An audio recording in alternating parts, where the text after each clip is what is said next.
Vandaag ga ik eens iets heel anders proberen. Een kano in het klein. Ga ik hiken en kanoën combineren. Het is mijn eerste keer dat ik dit gebruik. Ik vind het toch wel een beetje eng. Het water is heel koud. Ik heb het nog niet eerder gedaan. Dus het probleem zal denk ik zijn met in- en uitstappen.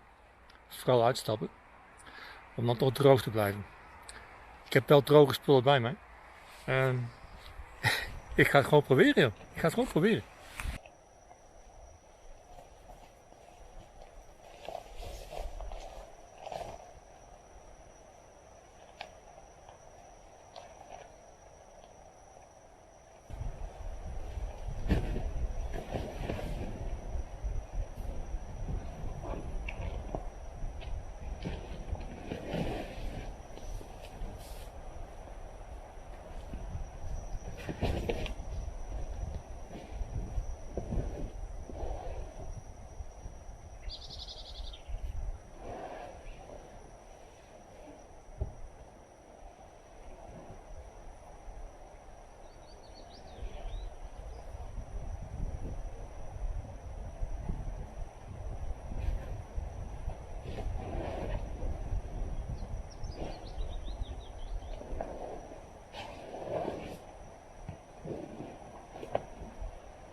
Het gaat best lekker, hè? Het valt mij niks tegen, joh. Ik vind het leuk. Ook tegen die stroom in, hè? Gaat best. Het enige dat is met de peddels, dat vocht, dat komt langs dat blad. En die steel komt dan op mijn broek. Wordt er een beetje nat van. Maar ik word er sowieso nat van. Ik vind het leuk. En ik wilde alleen maar even het water in om te gaan proberen, om dat ding uit te testen. Ik had niet verwacht dat ik meteen een hele rivier op zou varen, zo'n end. Maar ja, ik kon niet stoppen, ik bleef het leuk vinden. En nog steeds. Ik ga even op de kaart kijken waar ik ben. Dat is niet handig. Om de telefoon dicht in te pakken, dat is niet handig. Dan moet ik dat zakje helemaal open doen. Dan moet ik de volgende keer even anders doen. En zo blijf ik ook leren, hè? Dat blijf ik ook leren. Open. En terug in de zak. Ah, doe straks. Hier. Hier is het strandje waar ik gelopen heb. Hier is de camping. Hier gelopen is het strand. Hier bij de brug ben ik het water in gegaan. En ben ik dus helemaal zo. Zo. En dan ben ik hier. En hier. Ja, hier zijn weer wat meer stroopversnellingjes. Dat gaat lastig. Of zal ik even kijken nog naar die stroopversnelling. Dat is ook wel leuk. Ja, echt leuk. Ja, ga ik doen. Is leuk.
Ja joh, wat leuk. Ik vond het echt leuk. We hebben toch heen en terug. En een stukje nog dat meer op, met dat ijs. Al bij elkaar toch zo'n 3,5 kilometer gepeddeld. 3, 3,5, 4? 3,5. Dus ik vond het leuk. Ja joh, dit opent perspectieven. Het enige is, door de peddels, dat druipwater, dat word ik een beetje nat van. Volgende keer toch wel eventjes regenbroek aantrekken.